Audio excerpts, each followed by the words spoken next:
Fam, if you want to boss up your fragrance collection, if you want to, reach for the top shelf stuff, you have to check out from the house of Armaf. And it's from their Etar line. And it is called Desert Star. Desert Star, guys. This one from the house of Armaf. I gotta thank my boy Logan for putting me on to this one. We are reviewing it. Stay tuned. It's GQ Sense. Desert Star. Now, I do believe there are two more fragrances in this Etar line from the house of Armaf. And man, this bottle has some weight to it. Look at the presentation on this bottle, guys. Presentation, man. Beautiful. Now, I did pick this bottle up from Fragrance Net. Guys, you can find this fragrance, I do believe, at Joeman's shop and stuff like that. But I did pick this bottle up from Fragrance Net.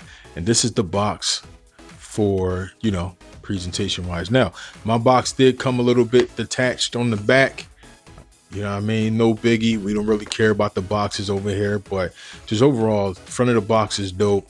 And if you open it up, your fragrance will be inside there. So this is Armaf from the Etar line, Desert Star. I'm not going to spray this one, guys, because it's going to take over everything that I'm wearing right now. And, I'm just not in the mood for all that. But like I said, because this is powerful stuff, man. This is the bottle.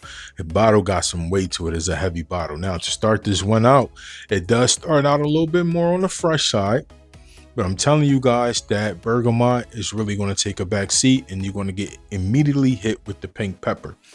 Not too spicy. It is some spice to it, but not too spicy, because your boy don't really like the spicy fragrances like that.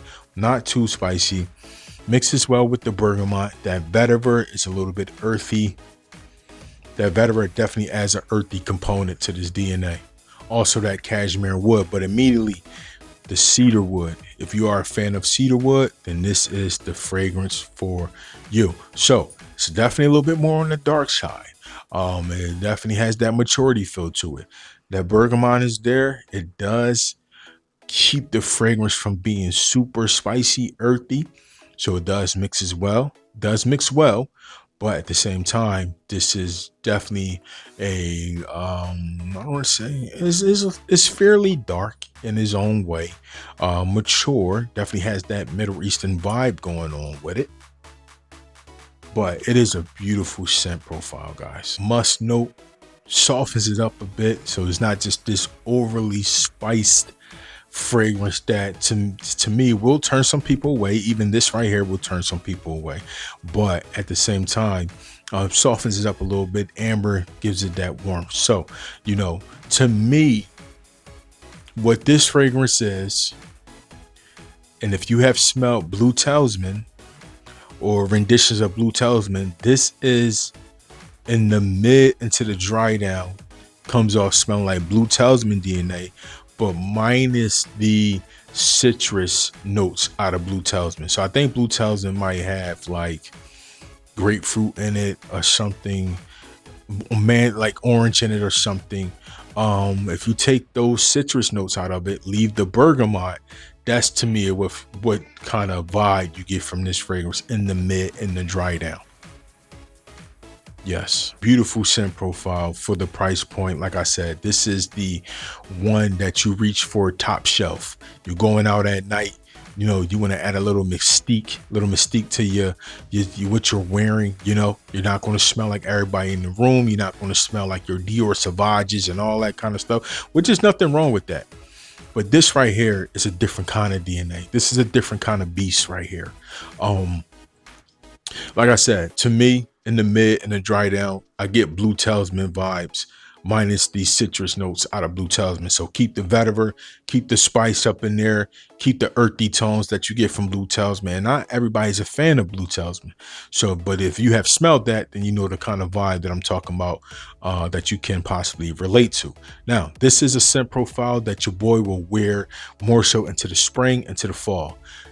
If you wear it in the summer, once again, you can wear whatever you want when you want to. But if you pull this one out in the summer, to me, I would go probably 1 to 2 sprays.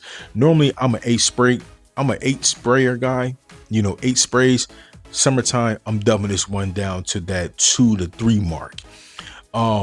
Spring and fall, I'm going with my regular routine. This on this one is great, guys. Like I said, I don't want to spray it right now because it's just going to take over what I'm wearing and what I'm testing on my skin at the moment.